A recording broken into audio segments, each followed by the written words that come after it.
Greater Visakhapatnam municipal corporation GVMC సర్వసభ్య సమావేశం జరిగింది. ఈ సమావేశం మేయర్ గొలగాని హరివెంకట కుమారి అధ్యక్షతన జరిగిన ఈ సమావేశంలో చర్చించేందుకు 46 అంశాలతో ప్రధాన ఎజెండా 21 అంశాలతో అనుబంధ ఎజెండా తయారు చేసి సభ్యులకు అందజేశారు. వీటిలో కొన్ని అంశాలు జీవీఎంసీకి నష్టం కలిగించేలా ఉన్నాయని భావిస్తున్న కూటమి కార్పొరేటర్లు నిలదీసేందుకు సిద్ధమయ్యారు. ఈ తరుణంలో సమావేశంలో వీటిపై క్షుణ్ణంగా చర్చించి తగిన నిర్ణయం తీసుకునే అవకాశం ఉంది. గత ప్రభుత్వం అనేది కాదండి, ఇక్కడ ఉన్న అధికారులు ఏంటంటే చెప్పాలి. అంతవరకే ప్రభుత్వంలో చేసినవన్నీ కూడా చేసే ఉంటారు.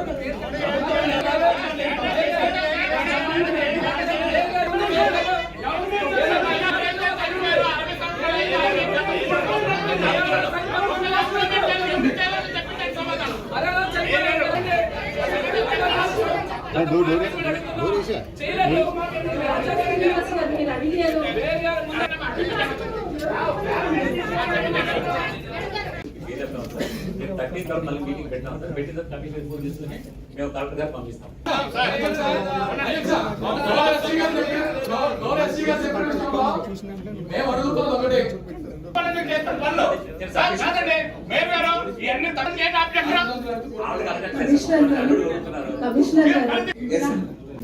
వాళ్ళ యొక్క సాలరీస్ పెంచమని ఇప్పుడు ఉత్తర్వులు ఇవ్వడానికి కోసం కౌన్సిల్ ముందుకు తీసుకురావడం జరిగింది.